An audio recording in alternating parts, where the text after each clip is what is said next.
Welcome to the series on the things I no longer buy. Today's topic, sourdough starter. Many people get intimidated by this process when it's so simple and it's been done for thousands of years. Let's dig in. We'll make it easy this time. I want to talk about how do you actually start a sourdough starter, the cycles that go on in the process of making sourdough, the different terms that people will use when you look online so you make sure that you understand everything, the difference between using a sourdough starter and baking yeast, and then we'll conclude with just a few tips to give you success in this process. Today, we're going to talk about how to do it right away. Normally, when I teach, I always like to give the why before the how because I want them to be really motivated to do it. But I'm assuming you're watching this video because you already want to make sourdough starter. So we will start with the how instead today. Supplies that you're going to need to get started. Very simple. Number one, you need some flour. And it really doesn't matter what kind of flour that you use. Traditionally, people used rye or wheat.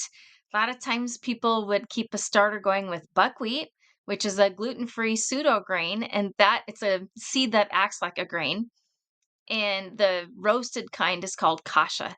So when you roast buckwheat, it's called kasha, and you grind it up, and you can use that to maintain a starter for pancakes. That is so delicious.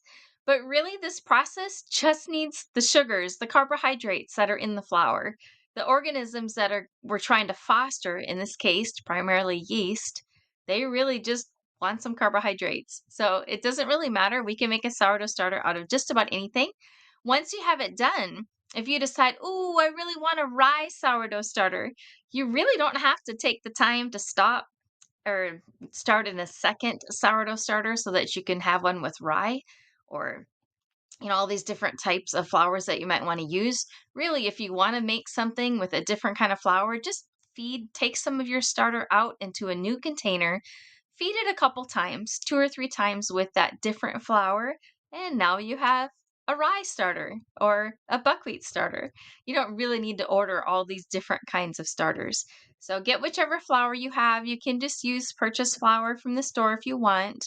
We're trying to just cultivate the yeast at this point, and it doesn't care as long as there's carbohydrates. And then you want water to use. And of course, clean filtered water is always the best as far as health is concerned, but the organisms themselves don't really care. You can get a sourdough started with tap water. But in purity's sake, I always like to use clean water that doesn't have chlorine or fluoride in it. But you will still get success if you don't have another option. And then you need a fermenting vessel. Number three, something to put your sourdough starter in. I think the easiest thing to use is just a canning jar, and you want it to breathe. So you want it to have access to air. So in the initial stages, you could use a paper towel with a rubber band, a piece of fabric tied on, or you can use a plastic storage cap as long as it doesn't have a gasket. You need to check because sometimes they have built in gaskets and that'll make it airtight. And this time we don't want it airtight because there are organisms in the air that we're trying to catch and get them settled into their new home inside the fermenting vessel. Another vessel I do enjoy is a crock. I really like clay. And so sometimes I love at thrift stores to find nice clay crocks that I can keep my sourdough starter in, especially if you're keeping it out. If it's cold in the wintertime and you keep it out all the time, it's kind of nice to have it in a pretty crock. The other supplies you'll need is something to stir it with. A spatula works really nice because you can scrape down the sides of your container, but you could use a fork or a spoon, and metal is not going to interfere. If you're going to just stir it up real quick, it's not going to interfere in this process. But I usually just like to have a rubber spatula for ease, but that's up to you. And then the fifth thing is something to cover your fermenting vessel. We've already described a couple of those options. You can also get fabric that has elastic sewn around it. They're little jar toppers, and those are really nice to have as well. Let's make some sourdough starter. It really is quite easy. Just as an overview, you're just gonna mix flour and water together, leave it sit on the counter covered where it can get air for 24 hours. Then you'll give it flour and water again, which is called feeding it. You'll give it flour and water again. every day that week. And if it's warm out and it starts to get bubbly faster on you, then towards the end of the week, you might have to feed it in the morning, give it flour and water in the morning, and then also give it flour and water at night. And by the second week, you should be ready to store it in the refrigerator and start baking from it. So that's just a quick overview. But to actually get down to the mechanics of it, this is day one. I want to start some sourdough starter. I'm going to grab a canning jar. I'm going to take a fourth of a cup of flour, put it in my jar, and add 2 tablespoons of water. Stir it up, cover it with some kind of fabric, something that allows it to still be able to breathe and receive oxygen, and leave it sit till tomorrow. And that's really all I have to do. When tomorrow comes, then I'm going to do the same thing. I'm going to take the lid off and I'll give it, another 2 tablespoons of flour and a tablespoon of water. Stir it up real good, cover it with its cover, and leave it sit till the next day. And then when the next day comes, I'm starting to get a little bit more volume. So maybe this time I'll just add 1 tablespoon of flour and a half a tablespoon of water, and then check it at night. See, does it need to have some more flour and water again? I just kind of watch it. I'm going to show you what those stages look like next, so you'll know a little more what I'm talking about.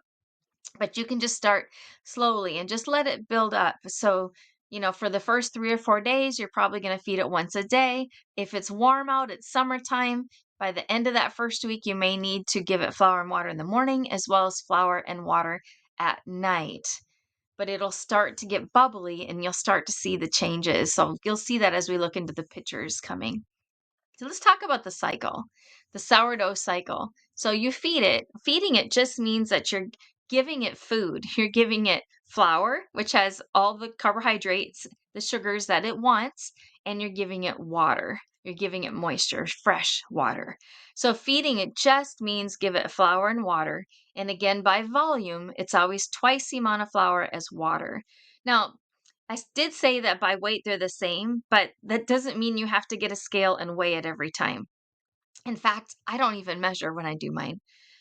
I'm in this to get the job done. I've got a lot of plates that I have spinning around all the time, and I'm not into sourdough baking just for an artistry all of its own, and I have no other hobbies and tasks in my life.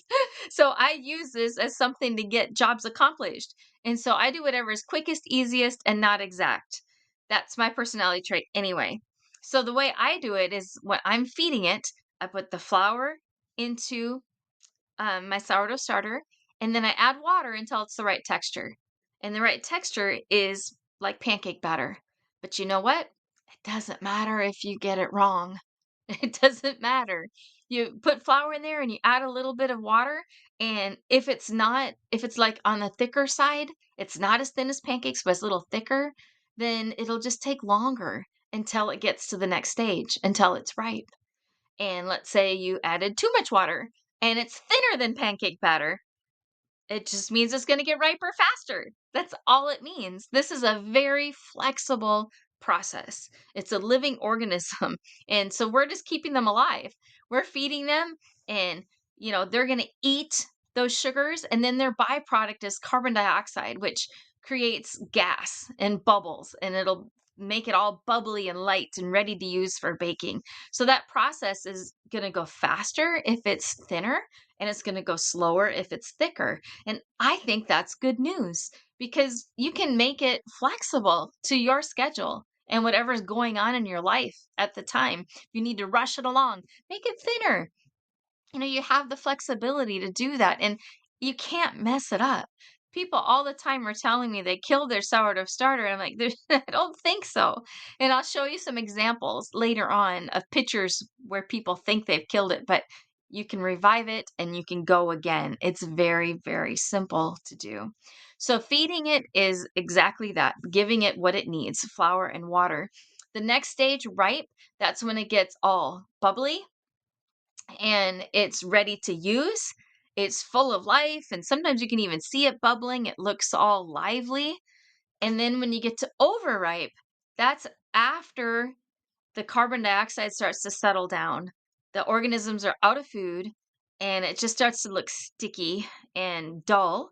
And if you wait long enough, it'll get a clear film over the top, and that clear film can actually become black if you wait too long. So If you've left your sourdough starter in the fridge for 6 months, then all of a sudden you might say, I've killed it.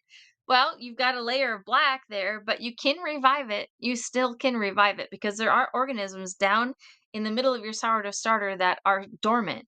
And all you got to do is pour off the black liquid and scoop down to get a fresh start of 1 spoonful from the inside of your sourdough starter and then feed it and let it get ripe again. If you've really been naughty and neglected it for a long time, it might take 2 feedings, but it should come back and it's much simpler than starting all over again. All right, so we covered ripe, then you get to overripe, and then the revive is what I talked about when you get to that black starter and you just pour that liquid off and scoop out and do the middle. So the time in between these stages is actually directly related to the temperature that it's being stored at. So, because we already talked about if it's thin or thick, but a temperature is also another factor. So, if it's summertime, it's really humid outside, you don't have the air conditioner on, okay, that could get ripe really fast, like maybe an hour or two. But it could be wintertime and you live up north and there's hardly any humidity in the air and it just feels so cold. And just to get that to ripen, you've got to put it in the oven with the light on or something just to get it warm enough to go. So it really makes a difference. The warmer it is, the faster the microorganisms eat, digest that sugar, and produce the carbon dioxide. So the colder it is, the slower they move. It's just like us, it gets really cold. We don't want to do anything. We just sit around. Let's just sit here in a blanket. The same thing. The colder it is, the less they do. The warmer it is, the quicker they move. So this is a living organism that um, gives you flexibility. So let's talk about the baking cycle. When you feed your sourdough starter, you need to wait until it gets ripe, until it's all bubbly and active. Okay? And then from there, it's ideal if you make a sponge. A sponge is just where you're taking your some of your sourdough starter, never use all of it. You have to save some for your next baking, right? If you use it all up, you have to start all over with making a starter again. So you would take some of your sourdough starter, mix it with flour, water. Sometimes people mix it with milk, and it creates a pre-ferment or a sponge.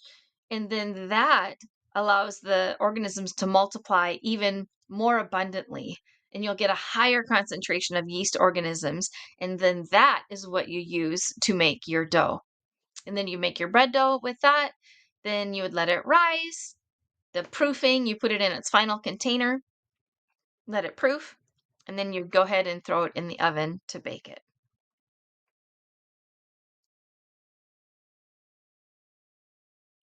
So let's go through some terms that people hear a lot of times when it comes to a sourdough starter and make sure there's no confusion when you hear different people talking about their starter or viewing things online.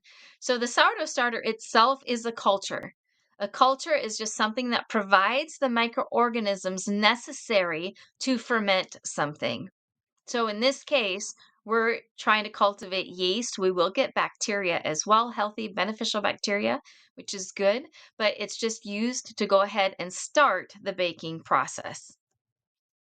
So the word feed or refresh, again, that's where you're giving your sourdough starter nutrients. So you're giving it flour and water, twice as much flour as the amount of water, or equal if you do it by weight. And that's all that means. If someone says, oh, you need to pull your sourdough starter out before you go to bed and refresh it so you can use it in the morning, they just simply mean to feed it. Just make sure it gets fed. And that is a good habit to do the night before you want to bake. It just helps reinvigorate the organisms and get the populations of them to start multiplying. So then you could even pull it out and earlier, like at supper time, refresh it. And then before you go to bed, make a sponge. And then as soon as you wake up, you can make your dough. Just depends upon your own schedule. It's highly flexible. So the word ripe just refers to the time when most of the organisms have digested their carbohydrates, they've multiplied, they've given off a lot of carbon dioxide, and they're at the peak of concentrated of numbers. So in other words, this is the best time to use your sourdough starter. And this is what it looks like. You see there's lots of bubbles coming out. If I would have been able to do this by video, you could actually see it moving because it's bubbling. It's bubbling and moving. And this is the point in which it will make the best baking for you. And so you want to be watching for that. The word hooch, you might hear that. That's actually it was coined in Alaska. It's a type of alcohol that's produced through the fermentation process with grains, but it presents itself as this black liquid on top. This is what happens if you ignore your sourdough starter. It just simply means that your starter is hungry and it needs to be fed. It doesn't mean it's got mold or it's spoiled. It means it's hungry. I need you to feed me. That's all. And so it gets that black layer on top. It's just spent byproducts of the sourdough starter itself. So all you have to do is just pour that liquid off, kind of scrape the top aside, and grab a spoonful from within, put it in a new vessel, new clean canning jar, and just feed it. And it should ripen up for you in 1 to 2 feedings. So pre-ferment or sponge, I've touched on that a little bit, but that is where you take and you mix flour and water, oftentimes milk, and your sourdough starter, not all of it, but a portion of your sourdough starter into this beginning of your bread dough. It's called a sponge. It's just you're moving to the next step. And then a lot of times people say, "Do I really need to bother doing this? Can I just skip it?" And yeah, you could skip it, but almost every time you're going to get much better results if you take the time to make the pre-ferment or the sponge. You'll get a much better loaf of bread afterwards by doing that. Okay, the word slack. This word is often referred to a bread dough that feels very weak, it lacks structure, and it has a higher moisture content. So it's just really wet. So wet dough. And there's some recipes that'll say make this into a slack dough. And you wonder what that means. It just means don't work too much flour into it while you're kneading it. It needs to have lots of moisture. So that's a slack dough. Then the word rise, I think everybody probably understands that one. It's a process where yeast in the dough, they consume the sugar and they produce carbon dioxide. Well, this gets trapped and it causes the dough to rise and it increases in volume, oftentimes double the size, but not always double. That doesn't always need to be your gauge. Usually, the best gauge that I do to tell if my bread has risen sufficiently is I'll get my finger wet and poke it into the dough and then take my finger out. And if the hole remains in the dough, it doesn't fill back up in again, then it has sufficiently risen and it's ready to deflate and either let it rise again or put it into its pans.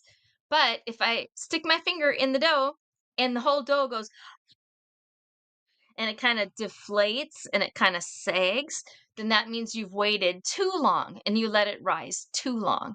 And I mean, it's okay, it's too late, just keep going. Sometimes it can make for a more sour tasting loaf of bread, but the ideal time, like let's say you did it too early, you pick your finger in there and it's too early, well, then it'll just fill back up. The hole will close and fill back up again. And that tells you that it's not ready yet. Give it a little bit longer and then come back. So, a lot of times people think that sourdough starter means that your bread will taste or has to taste sour.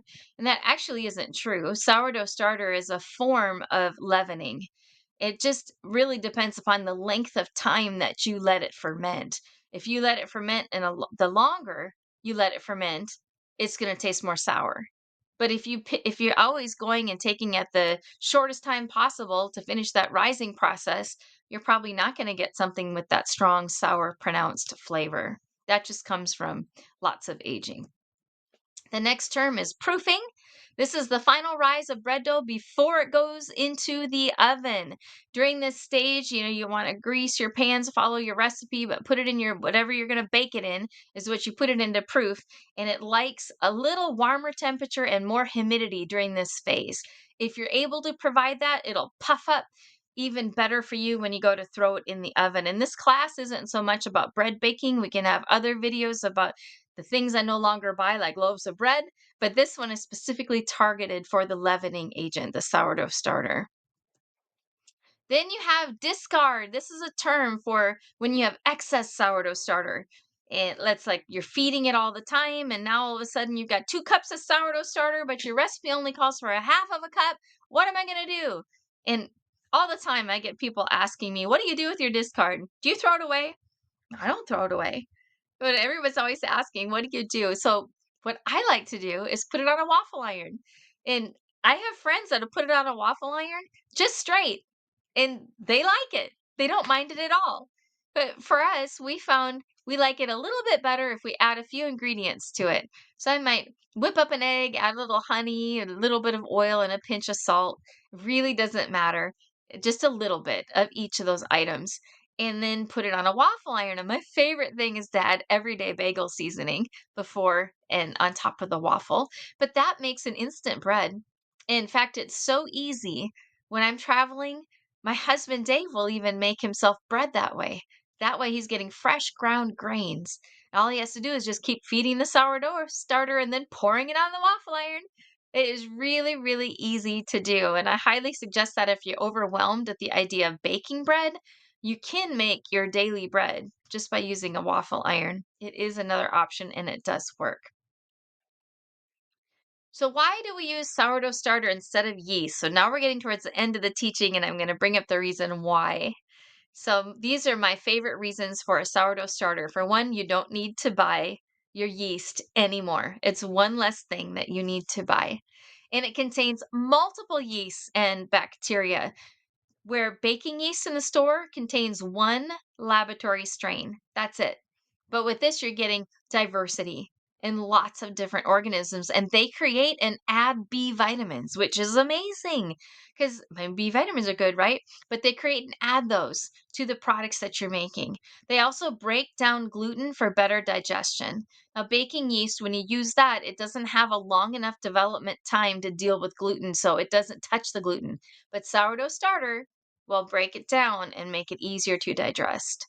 It also helps to stop phytic acid and enzyme inhibitors. These things just block your body's ability to absorb the nutrients in the food you're eating. Not only in the bread, it'll affect the other food that you're eating during that meal and even beyond sometimes. It affects your enzymes and ability to digest that bread that you're eating. So that's a big benefit for having a sourdough starter. We also see that the beneficial acids that are produced during the process with sourdough, they protect the bread from going stale as fast, which is another really good benefit, but we still go through our bread quick enough it seems. And it's also believed that sometimes the beneficial organisms do actually survive the baking process, which is amazing. And then sourdough starter, of course, has multiple uses. So baking yeast, there's not a lot that I do with it, but I do a lot with my sourdough starter. So you'll see in a minute.